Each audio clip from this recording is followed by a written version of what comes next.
نحمده ونستعينه ونستغفره ونؤمن به ونتوكل عليه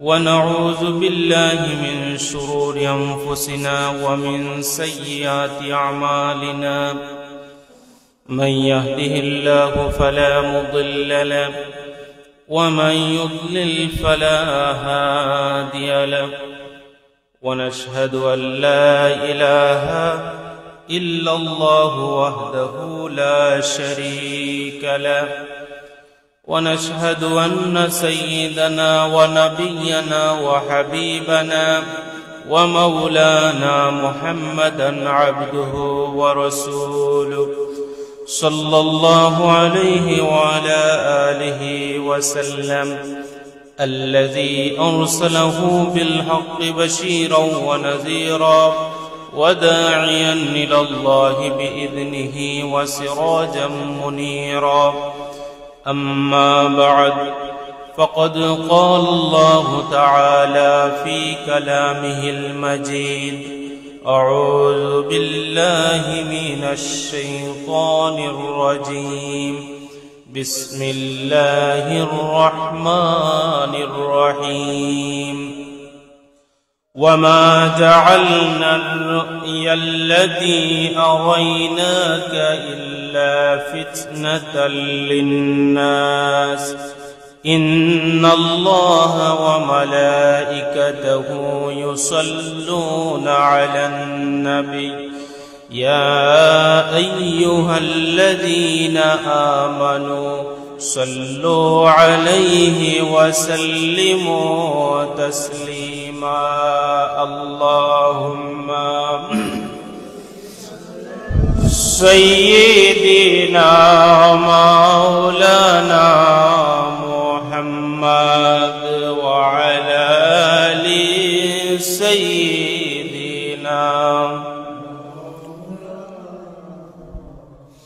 اللهم صل على سيدنا مولانا محمد وعلى آل سيدنا مولانا اللهم صل على سيدنا مولانا محمد وعلى آل سيدنا بلغ العلا بكماله كشف الدجى بجماله حسنت جميع خصاله صلوا عليه وآله সম্মানিত মুসল্লিয়ান, মহান আল্লাহ রাব্বুল আলামিনের দরবারে আমরা প্রাণ খুলে শুকরিয়া আদায় করছি যে আল্লাহ রাব্বুল আলামিন আমাকে আপনাকে আজকের এই মহতি দিন পবিত্র রজব মাসের শুক্রবার দিন আল্লাহ রাব্বুল আলামিনের খানায় কাবার টুকরা মসজিদে এসে বসার তৌফিক দান করেছেন, কিছু কথা বলার কিছু কথা শোনার তৌফিক দান করেছেন। আমরা সকলে অন্তরের অন্তঃস্থল থেকে শ্রদ্ধা ভক্তির সাথে কালিমাতুশ শুকুর উচ্চারণ করে বলছি আলহামদুলিল্লাহ। আমাদের পক্ষ থেকে লক্ষ কোটি দুরূদ এবং সালামের হাদিয়া প্রেরণ করছি রাহমাতুল লিল আলামিন, শাফিউল মুজনাবিন, সাইয়্যিদুস সাকালাইন, ইমামুল মুরসালিন, নবিয়ুল হারামাইন, রাসূল করিম সাল্লাল্লাহু আলাইহি ওয়াসাল্লামের পবিত্র জান্নাতি কদম মোবারকে। সম্মানিত মুসল্লিয়ান, আমি কুরআনুল কারীমের সূরা বনী ইসরাঈলের ৬০ নম্বর আয়াত তিলাওয়াত করেছি। এই আয়াতকে সামনে রেখে বিশেষ করে আমাদের সামনে আগত রজবের যে সবচেয়ে গুরুত্বপূর্ণ বিষয় আল্লাহর হাবিব সাল্লাল্লাহু আলাইহি ওয়াসাল্লামের মেরাজ, ওই বিষয়কে আপনাদের সামনে তুলে ধরব। ওয়ামা তৌফিকি ইল্লা বিল্লাহ। রব্বি জিদনি ইলমা রব্বি ইশরাহ লি সাদরি ওয়া ইয়াসসির লি আমরি ওয়াহলুল উকদাতাম মিন লিসানি ইয়াফকাহু কওলি। সম্মানিত মুসল্লিয়ান, আল্লাহ রাব্বুল আলামিন কুরআনুল কারীমের এই আয়াতের মধ্যে ইরশাদ করছেন, ওমা জাআলনা আর-রু'য়া আল্লাতী আরাইনাকা ইল্লা ফিতনাতাল লিন-নাস। আল্লাহর হাবিব সাল্লাল্লাহু আলাইহি ওয়াসাল্লামকে আল্লাহ রাব্বুল আলামিন বলছেন, আমি আপনাকে যা কিছু দেখিয়েছি, অর্থাৎ মেরাজে যে সমস্ত নিদর্শনগুলো আপনাকে আমি দেখিয়েছি, সরাসরি দেখিয়েছি, সেই জিনিসগুলা মানুষের জন্য একটা পরীক্ষা। সম্মানিত উপস্থিতি, আল্লাহর হাবিব সাল্লাল্লাহু আলাইহি ওয়াসাল্লামের চাচা আবু তালিব যখন মৃত্যুবরণ করলেন, ওনার প্রিয়তমা সহধর্মিণী সাইয়্যিদাতুনা হযরত খাদিজাতুল কুবরা রাদিয়াল্লাহু তাআলা আনহার যখন ইন্তেকাল হয়ে গেল, তখন আল্লাহর হাবিব সাল্লাল্লাহু আলাইহি ওয়াসাল্লামের একান্ত আপন বলতে আর কেউ থাকলেন না। ওই সময় মক্কার কুরাইশ, মক্কার কুফফার যারা আল্লাহর হাবিব সাল্লাল্লাহু আলাইহি ওয়াসাল্লামের উপর নির্যাতনের মাত্রা তারা বাড়িয়ে দিল। তারা আল্লাহর হাবিব সাল্লাল্লাহু আলাইহি ওয়াসাল্লামকে শিয়াবে আবু তালিবে বন্দী করে রাখল। 3টা বছর অসহনীয় কষ্ট এবং দুর্দশার মধ্যে আল্লাহর হাবিব ছিলেন। আল্লাহর হাবিব সাল্লাল্লাহু আলাইহি ওয়াসাল্লাম সেখান থেকে তায়েফে হিজরত করলেন। তায়েফে হিজরত করার পর সেখানে নির্যাতন নিপীড়ন করা হলো আল্লাহর হাবিব সাল্লাল্লাহু আলাইহি ওয়াসাল্লামকে। ওই যে একটা মুহূর্ত আল্লাহর হাবিব সাল্লাল্লাহু আলাইহি ওয়াসাল্লামের আপনজনকে হারালেন, তায়েফে ওনাকে কষ্টে জর্জরিত করা হলো। জীবনের কষ্টের শেষ অবস্থানে যখন আল্লাহর হাবিব সাল্লাল্লাহু আলাইহি ওয়াসাল্লাম আসলেন, তখন আল্লাহ রাব্বুল আলামিনের পক্ষ থেকে তার প্যারা হাবিব জনাবে মুহাম্মদুর রাসূলুল্লাহ সাল্লাল্লাহু আলাইহি ওয়াসাল্লামকে মেরাজের সম্মানে ভূষিত করলেন তার নিকট নিয়ে। সুবহানাল্লাহ। আল্লাহর হাবিব সাল্লাল্লাহু আলাইহি ওয়াসাল্লামের বয়স যখন 51 বছর 9 মাস হয়েছিল, ওই 51 বছর 9 মাসের দিন আল্লাহর হাবিব সাল্লাল্লাহু আলাইহি ওয়াসাল্লামকে আল্লাহ রাব্বুল আলামিন এই ধুলির ধরা থেকে তার নিকট, তার সান্নিধ্যে আল্লাহ রাব্বুল আলামিন নিয়েছিলেন। আল্লাহর হাবিব সাল্লাল্লাহু আলাইহি ওয়াসাল্লামের মেরাজ হয়েছিল 75 বার। এর মধ্যে একবার হয়েছিল সশরীরে, আর বাকি সেগুলা হয়েছিল স্বপ্ন যুগে। এই মেরাজের ঘটনাকে 2 ভাগে ভাগ করা যায়, একটা হচ্ছে ইসরা আর একটা হচ্ছে মেরাজ। ইসরা হচ্ছে রাতের ভ্রমণ, রাতের ভ্রমণকে আরবি ভাষায় বলা হয় ইসরা। আর মেরাজ হচ্ছে আরোহণ করা, ঊর্ধ্ব জগতে এই সামায়ে দুনিয়ার এই মধ্যাকর্ষণ শক্তি ভেদ করে 7 আসমান ভেদ করে সিদরাতুল মুনতাহার পর আল্লাহ রাব্বুল আলামিনের সান্নিধ্যে গিয়ে সাক্ষাৎ করা, এই ভ্রমণকে বলা হয় মেরাজ। এই জন্য সংক্ষেপে এটা বলবো আমরা, আল্লাহর হাবিব সাল্লাল্লাহু আলাইহি ওয়াসাল্লাম বাইতুল্লাহ থেকে মসজিদে হারাম থেকে মসজিদে আকসা পর্যন্ত যে সফর করেছিলেন, এই সফরের নাম হচ্ছে ইসরা। আর এই বাইতুল মুকাদ্দাস থেকে আল্লাহর হাবিব সাল্লাল্লাহু আলাইহি ওয়াসাল্লামের ঊর্ধ্ব জগতে যে ভ্রমণ হয়েছিল, এটার নাম হচ্ছে মেরাজ। আমাদের শুরুতে এই আকীদা স্পষ্ট হওয়া জরুরি যে আল্লাহর হাবিব সাল্লাল্লাহু আলাইহি ওয়াসাল্লামের একবার যে মেরাজ হয়েছিল, এই মেরাজটা জাগ্রত অবস্থায় হয়েছিল এবং আল্লাহর হাবিব সাল্লাল্লাহু আলাইহি ওয়াসাল্লাম সশরীরে এই মেরাজ করেছিলেন। আল্লাহ রাব্বুল আলামিন এই মেরাজে নিয়েছিলেন আল্লাহর হাবিব সাল্লাল্লাহু আলাইহি ওয়াসাল্লামকে জাগ্রত অবস্থায় এবং সশরীরে, অর্থাৎ রূহ এবং দেহ মুবারক আল্লাহর হাবিব সাল্লাল্লাহু আলাইহি ওয়াসাল্লামের ছিল। ওই অবস্থায় আল্লাহর হাবিব সাল্লাল্লাহু আলাইহি ওয়াসাল্লাম মেরাজে গিয়েছিলেন। এটা হচ্ছে আমাদের আকীদা।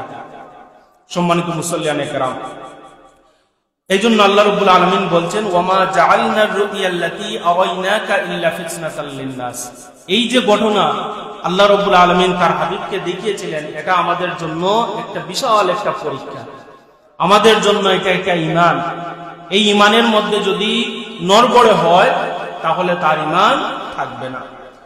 আল্লাহর হাবিব সাল্লাল্লাহু আলাইহি ওয়াসাল্লাম ইরশাদ করেন, আমি এশার নামাজের পর ঘুমিয়েছিলাম, আমার সামনে ফেরেশতা আগমন করলেন, আমার ঘরের ছাদ খুলে গেল। ঘরের ছাদ চলে যাওয়ার পর হযরত জিবরিল আমার ঘরে আগমন করলেন, আমাকে নিয়ে গেলেন মসজিদে হারামে। সেখানে নিয়ে গেলেন আমাকে, এই যে জমজমের পাশে, সেখানে আমাকে নিয়ে যাওয়া হলো। সেখানে নিয়ে আমার বক্ষ বিদারণ করা হলো। বক্ষ বিদারণ আল্লাহর হাবিব সাল্লাল্লাহু আলাইহি ওয়াসাল্লামের পবিত্র হৃদপিণ্ড, যেটা কল্ব যেটা আমরা বলি, এই কল্বকে স্বর্ণের পাত্রে রাখা হলো এবং এই স্বর্ণের পাত্রে ধৌত করে আল্লাহর হাবিব সাল্লাল্লাহু আলাইহি ওয়াসাল্লামের এই কলবের মধ্যে ঈমান এবং হিকমত আল্লাহ রাব্বুল আলামিন ঢুকিয়ে দিলেন। সুবহানাল্লাহ। এটা ক্ষেত্রে আমরা এতটুকু বলতে পারি, আল্লাহর হাবিব সাল্লাল্লাহু আলাইহি ওয়াসাল্লামকে আল্লাহর হাবিব আল্লাহ রাব্বুল আলামিন এই ঊর্ধ্ব জগতে নিয়ে যাবেন, এই জন্য পূর্ব প্রস্তুতি হিসাবে আল্লাহর হাবিব সাল্লাল্লাহু আলাইহি ওয়াসাল্লামের বক্ষ বিদীর্ণ আল্লাহ রাব্বুল আলামিন করিয়েছিলেন। আল্লাহর হাবিব সাল্লাল্লাহু আলাইহি ওয়াসাল্লামের যখন 4 বছর বয়স হয়েছিল, তখনও একবার বক্ষ বিদারণ হয়েছিল। হালিমাতুস সাদিয়ার ঘরে যখন ছিলেন, রাদিয়াল্লাহু তাআলা আনহার ঘরে যখন ছিলেন, তখন আল্লাহর হাবিব সাল্লাল্লাহু আলাইহি ওয়াসাল্লামের বক্ষ বিদীর্ণ হয়েছিল। তারপর আল্লাহর হাবিব সাল্লাল্লাহু আলাইহি ওয়াসাল্লামের উপর কুরআনুল কারীম যখন নাজিল হয়েছিল, তখন আল্লাহ রাব্বুল আলামিন তার হাবিব সাল্লাল্লাহু আলাইহি ওয়াসাল্লামকে আবারও বক্ষ বিদারণ করিয়েছিলেন। এই 3 বার আল্লাহর হাবিব সাল্লাল্লাহু আলাইহি ওয়াসাল্লামের বক্ষ বিদারণ হয়েছিল, কেউ কেউ 4 বারও বলেছেন। তো আল্লাহ রাব্বুল আলামিন কুরআনুল কারীমের সূরা ইনশিরার মধ্যে ইরশাদ করতেন, আলাম নাশরাহ লাকা সাদরাক, হে আমার নবী, আমি কি আপনার বক্ষ বিদারণ করি নাই? সুবহানাল্লাহ। সুতরাং কুরআন এবং হাদিস দ্বারা প্রমাণিত যে আল্লাহর হাবিব সাল্লাল্লাহু আলাইহি ওয়াসাল্লামের বক্ষ বিদীর্ণ হয়েছিল, বক্ষ বিদারণ হয়েছিল। এই ক্ষেত্রে যদি কোনো আলেম যদি এর উপর বিরূপ মন্তব্য পোষণ করেন, তাহলে তার ঈমান থাকার কোনো সুযোগ নাই, সরাসরি হাদিস বিরোধী কথা হয়ে যাবে। সম্মানিত মুসল্লিয়ানে কেরাম, আল্লাহর হাবিব সাল্লাল্লাহু আলাইহি ওয়াসাল্লাম ইরশাদ করেন, তারপর আমাকে বুরাকে আরোহণ করানো হলো। এই বুরাক ছিল গাধা থেকে বড়, খচ্চর থেকে ছোট একটা দ্রুতগামী একটা বাহন। এই বাহন বারকুন থেকে এসেছে। বারকুন মানে হচ্ছে বিদ্যুৎ গতি, অর্থাৎ বুরাক এমন গতি ছিল, অর্থাৎ বিদ্যুৎ গতি সম্পন্ন, মানে মুহূর্তের মধ্যে দৃষ্টিসীমা অতিক্রম করতে পারে এমন একটা বাহন আল্লাহ রাব্বুল আলামিন আমাকে নেওয়ার জন্য পাঠালেন। তখন হযরত জিবরিল আলাইহিস সালাম তিনি এই বাহনকে বললেন, আবি মুহাম্মাদিন তাফআলু হাযা, বুরাক দেখছেন নড়াচড়া করছে। তখন হযরত জিবরিল বলছেন যে, হে বুরাক, তুমি এই কাজ কেন করছো? তখন ফামা রাবিকাকা আহাদুন আকরামু আলাল্লাহি মিনহু, তখন এই বুরাক ঘর্মাক্ত হয়ে গেল।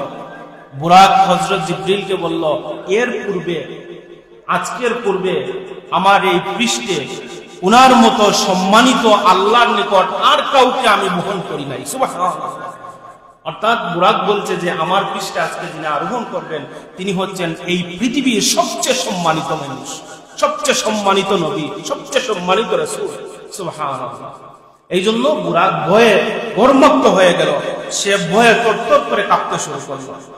তারপর আল্লাহর হাবিব সাল্লাল্লাহু আলাইহি ওয়াসাল্লাম ইরশাদ করলেন যে, আমার ভ্রমণ শুরু হলো, আমি রওনা দিলাম।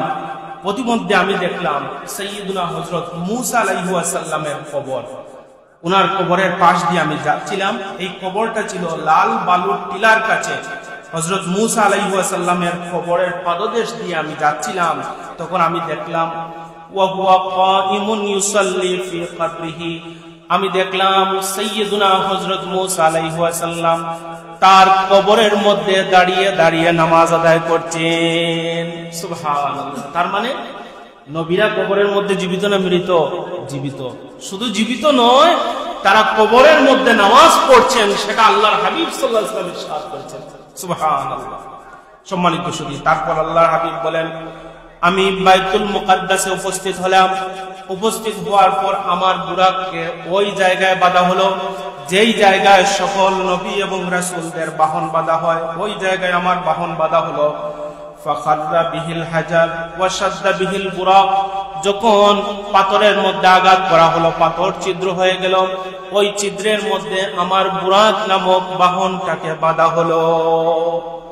তারপর ফাহানাতিস সালাতু ফাআমামতুহুম, মুসলিম শরীফের হাদিসের মধ্যে আল্লাহর হাবিব বলেন, তারপর পৃথিবীর আদি থেকে অন্ত পর্যন্ত আল্লাহ রাব্বুল আলামিন যত নবী এবং রাসূলদেরকে পাঠিয়েছিলেন, সব নবী এবং রাসূলরাই বাইতুল মুকাদ্দাসে উপস্থিত ছিলেন।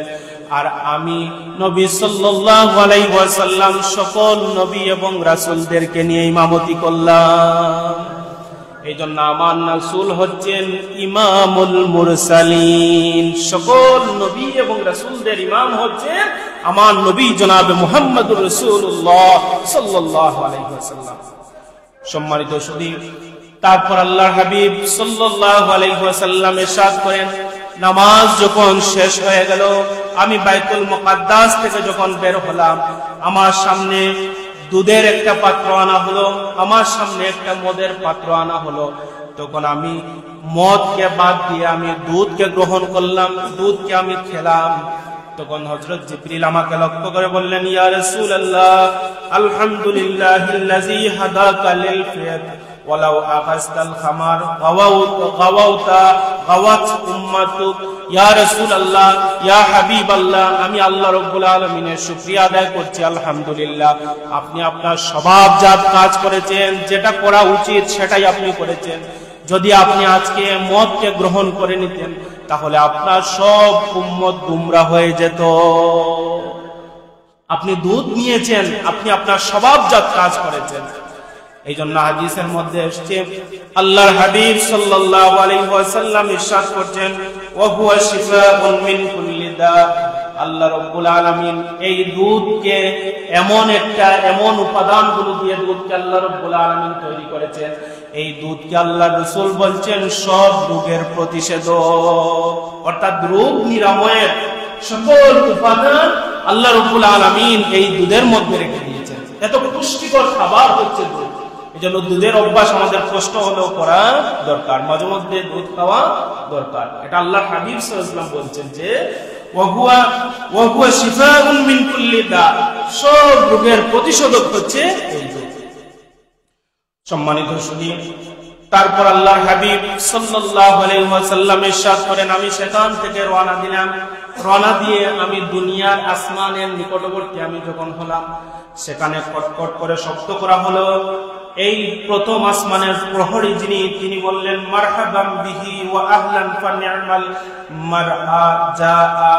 তিনি আল্লাহর হাবিব সাল্লাল্লাহু আলাইহি ওয়াসাল্লামকে মারহাবা জানালেন, আল্লাহর হাবিব সাল্লাল্লাহু আলাইহি ওয়াসাল্লামকে স্বাগত জানালেন। আল্লাহর হাবিব বলেন আমি প্রথম আসমানে যখন প্রবেশ করলাম তখন আমার আদি পিতা হযরত আদম আলাইহিস সালামের সাথে আমার সাক্ষাৎ হলো।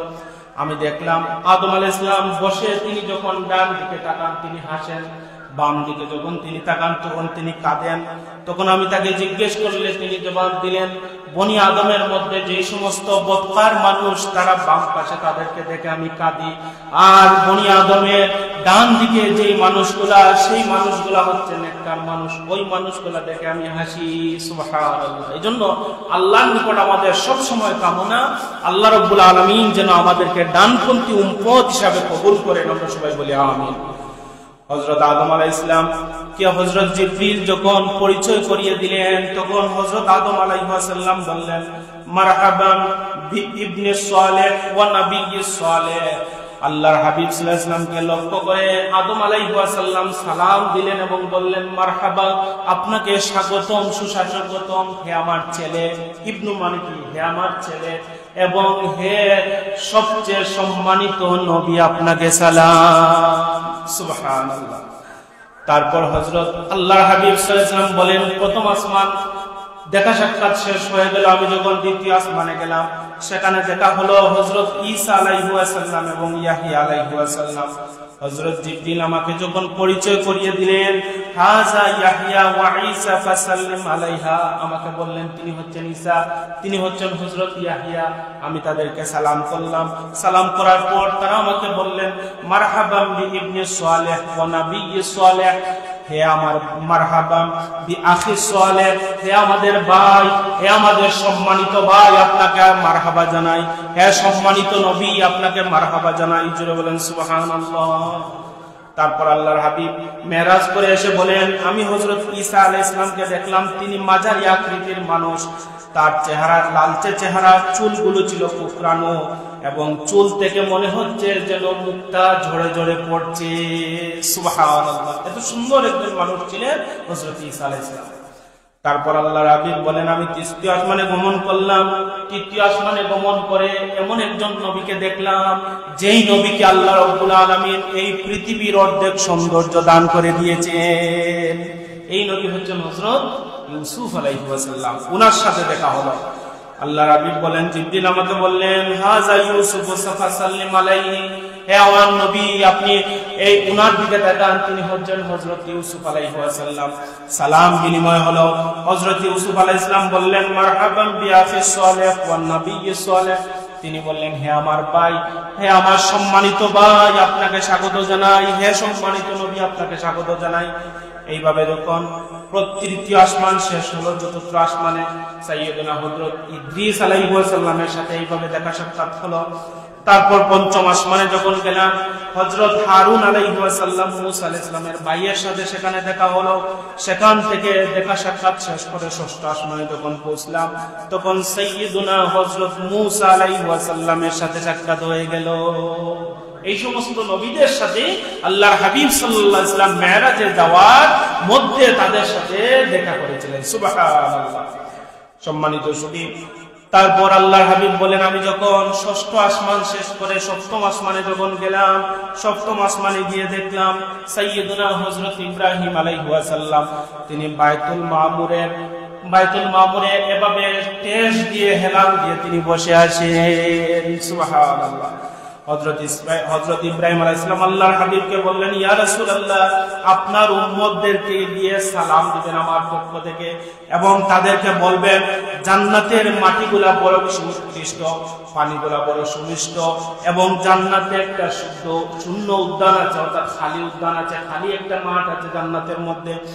এই খালি উদ্যানের মধ্যে আপনার উম্মতের মধ্যে কেউ যদি দুনিয়ায় থাকতে গাছ রোপণ করতে যদি চায়, সে যেন পড়ে সুবহানাল্লাহি ওয়ালহামদুলিল্লাহ ওয়া লা ইলাহা ইল্লাল্লাহু আল্লাহু আকবার।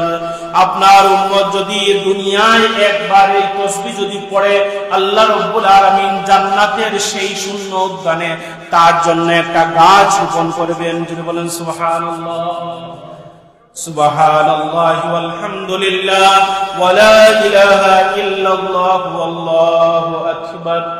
অন্য একটা বর্ণনার মধ্যে আসছে, ইব্রাহিম আলাইহিস সালাম বলেছিলেন, আপনার উম্মতরা যদি লা হাওলা ওয়ালা কুওয়াতা ইল্লা বিল্লাহিল আলিয়্যিল আযীম যদি একবার পড়ে, আল্লাহ রাব্বুল আলামিন জান্নাতের ওই শূন্য উদ্যানের মধ্যে তার জন্য একটা বৃক্ষ রোপণ করবে। আমরা দুনিয়ায় থাকতে যদি জান্নাতে এই বৃক্ষ রোপণ করতে চাই, তাহলে এই তাসবিহগুলো আমাদের বেশি বেশি পড়া দরকার। সুবহানাল্লাহ। সম্মানিত সুধী, তারপর আল্লাহর হাবিব সাল্লাল্লাহু আলাইহি ওয়াসাল্লাম বলেন, আমি হযরত ইব্রাহিম আলাইহিস সালামকে দেখেছি। আমি দেখেছি ইব্রাহিম আলাইহিস সালামের সন্তানগণের মধ্যে ইব্রাহিম আলাইহিস সালামের সাথে সবচেয়ে বেশি সাদৃশ্য রাখি আমি নবী মুহাম্মদ সাল্লাল্লাহু আলাইহি ওয়াসাল্লাম। অর্থাৎ ইব্রাহিম আলাইহিস সালামের চেহারা আনোয়ারের সাথে আমার দয়ার নবী সাল্লাল্লাহু আলাইহি ওয়াসাল্লামের সাদৃশ্য সবচেয়ে বেশি। সুবহানাল্লাহ। সম্মানিত সুধী, এবার আসেন যে বাইতুল মামুর এত সম্মানিত একটা মসজিদ, এই মসজিদ সম্পর্কে একটু বলি। আল্লাহর হাবিব হযরত জিবরিল আল্লাহ রাসূলকে বাইতুল মামুর সম্পর্কে বলেছেন, ইয়া রাসূলুল্লাহ, ইয়া হাবিবাল্লাহ, আল্লাহ রাব্বুল আলামিন এই বাইতুল মামুরকে এত সম্মানিত করেছেন, প্রতিদিন বাইতুল মামুরে ৭০,০০০ ফেরেশতা তাওয়াফ করে। কত হাজার? ৭০,০০০। যারা একবার তাদের জীবদ্দশায় তাওয়াফ করবে, কিয়ামতের আগে আর একবার এই বাইতুল মামুরে তাওয়াফ করার সুযোগ পাবে না। এই পরিমাণ ফেরেশতা আল্লাহ রাব্বুল আলামিন তৈরি করেছেন, সৃষ্টি করেছেন। সুবহানাল্লাহ। সম্মানিত সুধী, আল্লাহর হাবিব বলেন, আমি ৭ আসমান ভ্রমণ শেষ করে এই মহাবিশ্বের শেষ সীমানা যেটাকে বলা হয় সিদরাতুল মুনতাহা, সিদরাতুল মুনতাহা, এটা হচ্ছে বিশ্বের উপর একটা বড়ই গাছ। এই বড়ই গাছের পাতা হাতির কানের চাইতে আরো বেশি বড়। একটা জান্নাতের একটা ইশারা আল্লাহর হাবিব সাল্লাল্লাহু আলাইহি ওয়াসাল্লাম দিলেন, সিদরাতুল মুনতাহার একটা ইশারা দিলেন। আল্লাহর হাবিব সাল্লাল্লাহু আলাইহি ওয়াসাল্লাম বললেন, এর ফল হচ্ছে হাজারে আসওয়াদ এলাকার একটা ফল, বড় মটকার মতো, এই বড় ফলের মতো। আর এর অর্থ হচ্ছে শেষ প্রান্তের বড়ই গাছ। এই মহাবিশ্বের শেষ প্রান্তের বড়ই গাছ নাম হচ্ছে সিদরাতুল মুনতাহা। ওইখানে ফেরেশতাদের জ্ঞান শেষ।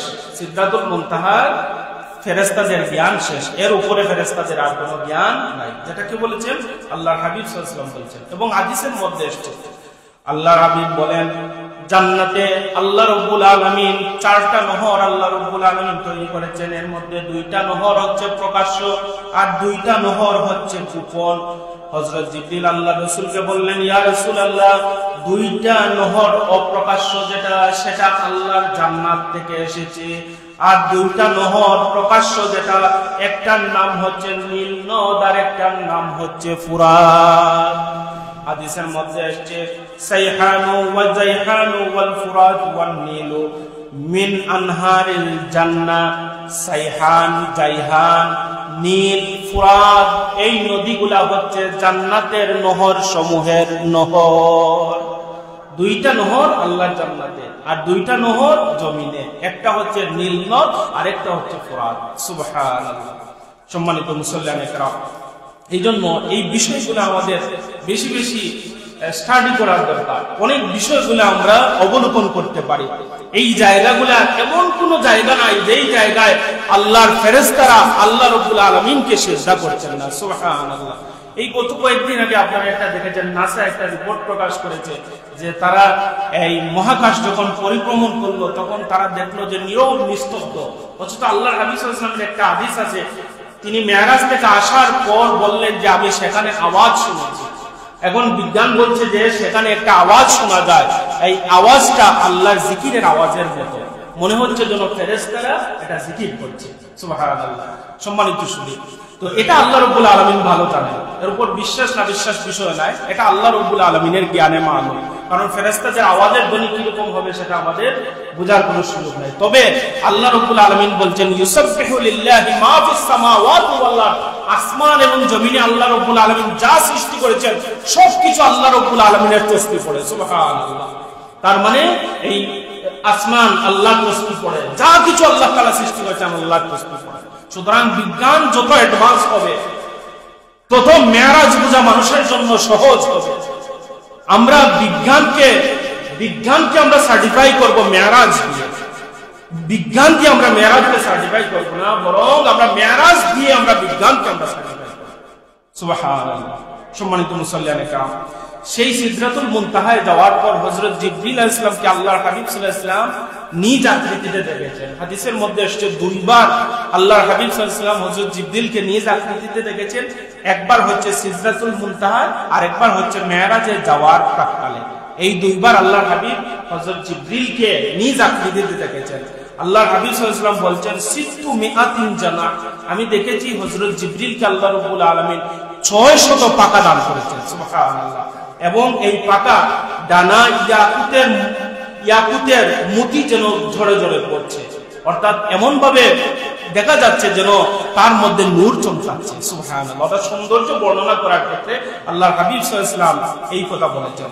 সম্মানিত শুনুন, এই সিদরাতুল মুনতাহায় যাওয়ার পর হযরত জিবরিল আলাইহিস সালাম ভয়ে তিনি প্রকম্পিত হয়ে গেলেন। আল্লাহর হাবিবকে বললেন, ইয়া রাসূলুল্লাহ, এর উপরে যাওয়ার আর কোনো পারমিশন আমাকে আল্লাহ রাব্বুল আলামিন দেন নাই। তারপর আল্লাহ রাব্বুল আলামিন বলছেন সুম্মা দানা ফাতাদাল্লা ফাকানা কাবা কাউসাইনি আও আদনা। দুইটা ধনুক যেভাবে নিকটবর্তী হয়, আল্লাহর হাবিব সাল্লাল্লাহু আলাইহি ওয়াসাল্লাম মিরাজে গিয়ে আল্লাহ রাব্বুল আলামিনের সাথে এত বেশি নিকটবর্তী হলেন। সুবহানাল্লাহ। তার মানে আল্লাহর হাবিব সাল্লাল্লাহু আলাইহি ওয়াসাল্লাম তার রব আল্লাহ রাব্বুল আলামিন আল্লাহ সুবহানাহু ওয়া তাআলার সাথে যে সাক্ষাৎ হয়েছিল সেটা সশরীরে জাগ্রত অবস্থায় এবং চর্মচক্ষুতে আমার আল্লাহ রাব্বুল আলামিনের দিদার তার নসিব হয়েছিল। সুবহানাল্লাহ। সম্মানিত মুসল্লিয়ানে কেরাম, তারপর আল্লাহর হাবিব সাল্লাল্লাহু আলাইহি ওয়াসাল্লাম জান্নাত ভ্রমণ করলেন। জান্নাত ভ্রমণ করার সময় ওনার সামনে একটা নদী, আল্লাহ হাবিব বলেন আমি একটা নদীর কাছে পৌঁছলাম। পৌঁছার পর এই নদীর দুই তীরে দেখলাম ফাঁকা মুক্তার একটা গম্বুজ। ফাঁকা মুক্তার একটা গম্বুজ আমি দেখতে পেলাম। আমি যখন জিজ্ঞেস করলাম তখন আমাকে বলা হলো এটা হচ্ছে হাউজে কাউসার। সুবহানাল্লাহ। তখন আল্লাহর হাবিব সাল্লাল্লাহু আলাইহি ওয়াসাল্লাম বললেন এর মাটি হচ্ছে কস্তুরীর চাইতে আরো বেশি সুগ্রাণ, মধুর চাইতে আরো বেশি মিষ্টি, বরফের চাইতে আরো বেশি শুভ্র। এটা হচ্ছে কাউসারের বর্ণনা। সুবহানাল্লাহ। আল্লাহ যেন আমাদেরকে সেই কাউসারের পানি আমাদেরকে নসিব করেন, আমাদের ভাগ্যে যেন আল্লাহ রাব্বুল আলামিন দান করেন। আমরা সবাই বলি আমিন। সম্মানিত সুধী, সেই জায়গায় যাওয়ার পর আল্লাহর হাবিব সাল্লাল্লাহু আলাইহি ওয়াসাল্লাম মেরাজ শেষ করে এসে হযরত জিবরিলকে বললেন, জিবরিল কাদ আফলাহা, বেলালকে বললেন, বেলাল কাদ আফলাহা বেলাল রাআইতু কাযা ওয়া কাযা। বেলাল রে, আমি জান্নাতে যাওয়ার পর তোমার পায়ের আওয়াজের প্রতিধ্বনি আমি শুনতে পেয়েছি। সুবহানাল্লাহ। বেলাল, তুমি সফল হয়ে গিয়েছো, দুনিয়ায় তুমি এমন আমল করেছো, আল্লাহ রাব্বুল আলামিন তোমাকে এত কবুল করেছেন, তোমার পায়ের আওয়াজ আল্লাহ রাব্বুল আলামিন জান্নাতে পৌঁছে দিয়েছেন। সুবহানাল্লাহ।